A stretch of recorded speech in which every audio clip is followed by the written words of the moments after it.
Vous écoutez Radio Lomé, il est 12h30.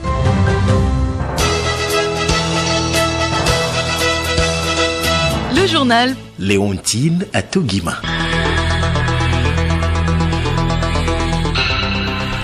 À l'heure du journal sur la station du plaisir, mesdames et messieurs, bonjour et bienvenue dans ce 12h30. Au sommaire, la revue annuelle des plans de travail biennal se tient depuis ce matin à Lomé. Les participants font le point de l'exercice précédent afin d'améliorer le dernier plan de travail du cycle 2020-2021. Covid-19 et les fêtes de fin d'année, le Conseil scientifique français donne des directives afin d'éviter le chaos après les festivités. Sport basketball, la Fédération togolaise de la discipline tient samedi prochain son assemblée générale ordinaire et élective. 2 candidats sont en lice pour succéder à André Gougou.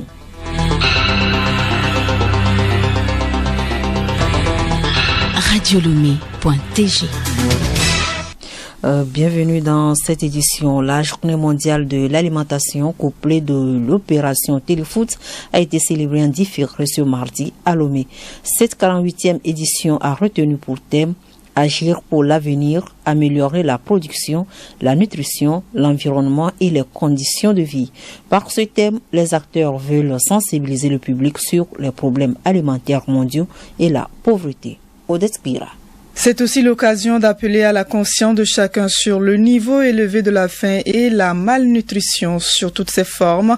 Il s'agit d'inviter également le grand public à s'unir pour éradiquer les causes de ces fléaux, notamment le gaspillage dans certains pays. Oyetunde Diwar, chef programme FAO Togo. Alors que des millions de personnes souffrent de la faim, de grandes quantités de nourriture sont perdues chaque jour, qu'elles soient abîmées durant les phases de production et de transport ou jetées dans les poubelles des ménages, des détaillants ou des restaurants. Gaspiller la nourriture, c'est aussi gaspiller les précieuses ressources utilisées pour la produire. Et un système agroalimentaire durable doit pouvoir assurer la sécurité alimentaire et la nutrition de tous sans mettre en péril les bases économiques, sociales, environnementales au service des générations à venir. Le représentant du ministre en charge de l'agriculture, Konlani Dendiong, appelle la population à adhérer à la politique du gouvernement dans la lutte contre la faim. Afin de couvrir à 100% et durablement les besoins alimentaires et nutritionnels, améliorer les revenus et les conditions de vie de nos populations et contribuer au rééquilibrage de la balance commerciale, notre secteur agricole est appelé à augmenter la production pour la consommation locale et l'approvisionnement en matières premières des unités de transformation agro-industrielle. Voici 2 objectifs principaux affichés, fixés au ministère de l'Agriculture et de l'Élevage et du Développement rural dans le cadre de cette feuille de route. Je voudrais donc appeler l'ensemble des acteurs de la société civile à adhérer à cette feuille de route du gouvernement pour une lutte indéfectible contre les causes de la faim et de la malnutrition. La cérémonie a été couplée de la remise de matériel agricole à travers l'opération Téléfood. Écoutons quelques bénéficiaires. Je suis maraîcher, je suis tellement fier de ce qu'on nous a donné. J'ai bénéficié de 2 pulvérisateurs. Avec pensons que ça va nous permettre de vite égrener dans la coopérative et dans la communauté environnante. Cette journée a été instaurée par la FAO en 1979 et est célébrée le 16 octobre de chaque année. Odette Pira, autre sujet de cette édition, les travaux de la revue annuelle du plan de travail 2020-2021 ont été ouverts ce mardi à Lomé. Ce plan de travail mis en œuvre par le programme des Nations Unies pour le développement est une activité fondamentale dans l'exécution des projets élaborés pour l'émergence socio-économique du pays. L'événement vise à faire le bilan des activités écoulées et envisager le prochain programme. Il offre également l'occasion pour cerner les principaux facteurs du succès ainsi que les défis afin d'améliorer les performances. Mokhtar Fall, représentant résident par intérim du PNUD au Togo. Pour 2021, nous nous réjouissons tous, le gouvernement, les partenaires de la société civile, que nous ayons pu réaliser les ressources qui étaient mises à notre disposition à plus de 100%. Au niveau des réalisations physique. Les interventions sont dans divers domaines qui sont liés aux axes de la gouvernance, la problématique de l'emploi des jeunes, le renforcement des institutions de la République. Nous allons faire l'état des lieux et surtout tirer les leçons. Nous allons élaborer notre nouveau document de programme à partir de 2022 pour que le prochain cycle 2023-2027 puisse répondre davantage aux attentes des populations et qu'il reste aligné sur les priorités nationales. Cette revue qui se tient tous les 2 ans est un projet élaboré pour couvrir une période de 5 ans. L'actuel projet prend fin dans 1 an, c'est-à-dire en 2023. Les journalistes de l'agence togolaise de presse poursuivent leur formation sur le thème journalisme sensible au genre, au conflit, gestion des rumeurs. Au 2e jour de leur formation aujourd'hui, ils planchent sur la notion de conflit, de rumeurs, le non-respect du genre et leurs conséquences. L'objectif principal de cette formation est d'amener ces professionnels des médias à jouer leur partition par leurs écrits et publications pour la cohésion sociale et la paix. La formation prend fin samedi prochain. La Banque togolaise pour le commerce et l'industrie BTCI devient International Business Bank Togo, IB Bank Togo. Officiellement cédée en août par le gouvernement à la compagnie financière IB Holding, le ministre de l'économie et des finances Sani Yaya a donné son autorisation pour le changement de la dénomination sociale de la banque. Charlotte Haar.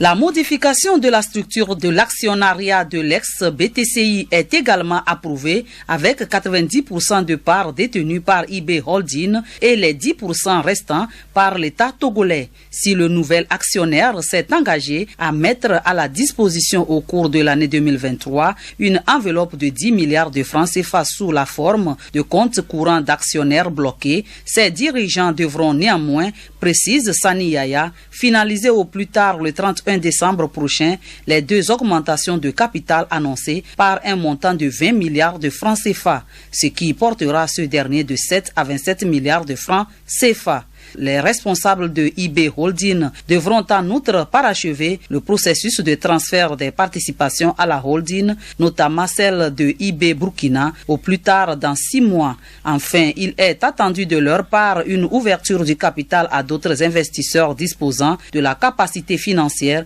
pour l'accompagner dans sa stratégie. Pour rappel, IB Holding, ex-banque de l'habitat de Burkina Faso BHBF, rachetée et rebaptisée en 2018, appartient au patron d'Ebomaf, Mahamadou Bonkungu. Elle est également présente depuis début 2021 à Djibouti. Merci à vous Charlotte Ahar. Et pour boucler cette page nationale, les résultats du tirage numéro 23-2021 de l'Autosport. Il s'agit des numéros suivants 03, 09, 12, 13, 16, 21, 29, 30, 32, 36, 40, 48, 49, soit 13 matchs nuls. Le journal Léontine à Togima. Actualité hors de nos frontières, plusieurs échéances politiques vont rythmer l'année 2022 en Tunisie. Une consultation populaire et électronique de janvier à mars, un référendum portant sur un projet de concession remanié qui se tiendra le 25 juillet, puis des élections législatives se dérouleront à compter du 17 décembre 2022. Telles sont les grandes décisions annoncées hier par le président tunisien Kais Saied. Nous parlons santé également. À petits pas, les fêtes de fin d'année sont déjà à nos portes. Cette année encore, elles vont se dérouler dans un contexte sanitaire tendu. Le Conseil scientifique français suggère des recommandations pour cette période particulière. Juliette Kamde. Les recommandations concernent dans un premier temps les réunions privées, notamment les réunions familiales de type repas de Noël. Il est recommandé de limiter le nombre de participants, de s'assurer que les personnes fragiles ont bien reçu leur dose de rappel, d'aérer régulièrement les locaux et de pratiquer un autotest le jour même ou un test antigénique la veille ou le jour de l'événement. Il est également recommandé de réduire ses contacts avec les fêtes et de renoncer immédiatement à tout rassemblement collectif en lieu clos où le port de masque n'est pas possible ou approprié au format, en particulier tous les rassemblements avec consommation de boissons et de nourriture. L'instance insiste particulièrement sur le dépistage. Pour protéger au mieux les participants à une fête, le geste le plus utile consiste pour tous les participants et en particulier ceux fragiles, les plus jeunes et les plus actifs socialement à se dépister. Le Conseil encourage les organisations des festivités à mettre des autotests dont le coût serait à la disposition de leurs invités. Concernant l'aération, il est préférable de maintenir une fenêtre ou une porte ouverte au moins 10 minutes par heure ou en permanence si possible pendant l'événement, sans oublier l'hygiène des mains et la désinfection des surfaces. Le Conseil scientifique français rappelle toutefois qu'il n'existe pas de solution miracle face à l'épidémie de Covid-19, évoquant plutôt l'addition de plusieurs mesures dont l'impact devient important lorsqu'elles sont combinées. Il estime surtout que la prévention doit être combinée, alliant mesures de distanciation sociale et accélération de la campagne de vaccination. Juliette Camdel, la pureté et l'hygiène féminine, nous en parlons également dans ce journal. Les origines des fortes odeurs et leurs conséquences sur la santé de la jeune pubère, c'est dans ce magazine de Mélodie Babaka, présenté par Sybille Orson. Pour devenir une femme, la jeune fille doit passer par l'étape des menstruations. Cette étape se caractérise par des changements corporels, aussi bien internes qu'externes. La jeune fille aux menstruations doit prendre soin de son corps plus souvent que d'habitude.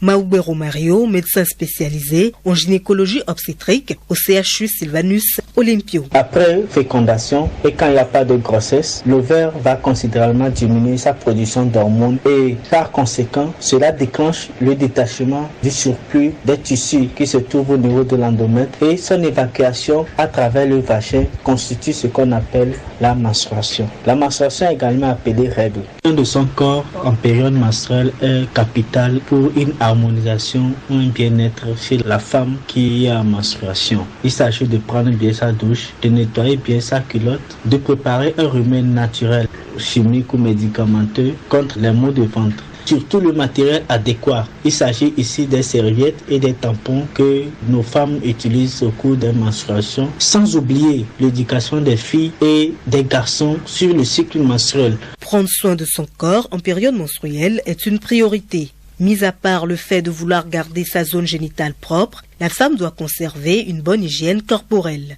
Mademoiselle Latévi Eulogie, communicatrice dans une entreprise de la place. La menstruation pour moi est un processus au cours duquel l'utérus évacue du sang et des tissus par le vagin. C'est tout à fait naturel chez toutes les femmes en âge de procréer. Moi personnellement, en 7 ans de menstruation, je prends la douche au moins 5 fois dans la journée, surtout quand il y a la chaleur. Il faut que je prenne la douche à tout moment pour mieux me sentir dans mon corps. Donc la douche, elle est importante pour moi et j'utilise également les bains de douche pour mes toilettes intimes. Je prends de l'eau chaude parce que j'ai beaucoup mal au bas-ventre. Donc quand tu prends de l'eau chaude ou bien de l'eau tiède, ça aide beaucoup le sang à bien couler et à se sentir bien dans son corps. Si l'odeur menstruelle vous tracasse, n'oubliez pas qu'elle est normale. Si vous gardez votre zone génitale propre et qu'une odeur forte persiste, consultez votre gynécologue car il se peut que vous ayez une infection. Respectez les conseils donnés dans ce magazine et vous aurez toutes les chances de vous sentir propre et à l'aise en période menstruelle.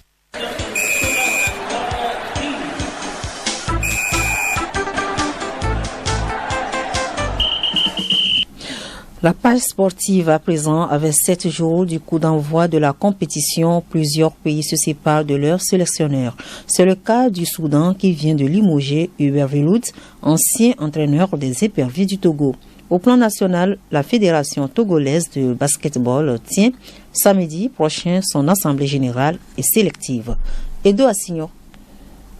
2 candidats sont en liste pour succéder au président sortant André Bivaïna Gougou. Il s'agit de Gina Adekambi et Kora Dagbovi. Pour ce dernier, l'innovation des infrastructures, le basketball à la base seront les priorités. Kora Dagbovi, candidat à la Fédération togolaise de basketball. On va faire du lobby auprès du ministère de tutelle et la direction des sports que les infrastructures dans les préfectures puissent être un peu rénovées afin que nous puissions revoir le basket à un niveau sous-régional, régional et international. Gina Adekambi, de son côté, envisage de regrouper les acteurs une fois arrivé à la tête de la fédération. Rappelons que l'élection est prévue le samedi prochain.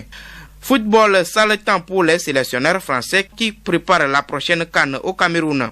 À l'instar du Nigeria avec Gernot Rohr, le Soudan a aussi limogé Hubert Velud le week-end dernier à 27 jours du coup d'envoi de la compétition. À l'issue de son conseil d'administration, la Fédération soudanaise de football a ainsi annoncé la révocation du staff technique conduit par Hubert Velud. Le limogeage de l'ancien sélectionneur des éperviers du Togo est dû à la débâcle de l'équipe soudanaise en Coupe arabe. Même son de cloche pour Didier Cissé limogé à la tête du CILI national de la Guinée. Et c'est Kaba Diawara qui est confirmé à ce poste pour conduire l'équipe à la prochaine Coupe d'Afrique des Nations.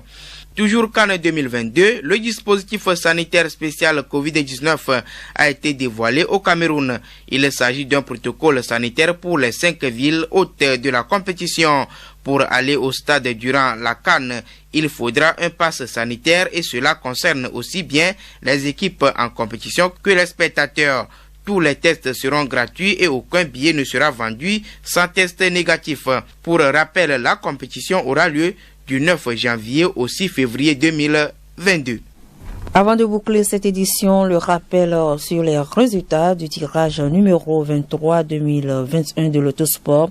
Il s'agit bien évidemment d'un numéro 03 09 12 13 16 21 29 30 32 36 40 48 49 soit 13 matchs nuls.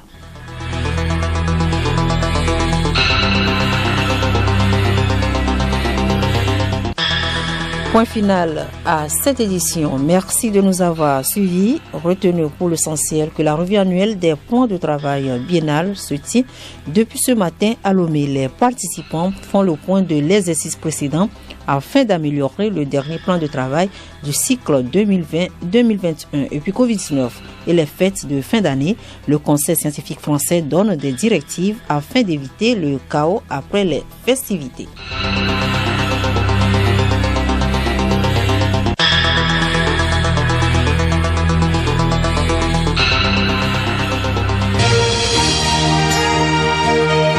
Radio Lomé, boîte postale 434, email radiolomé@radiolomé.tg.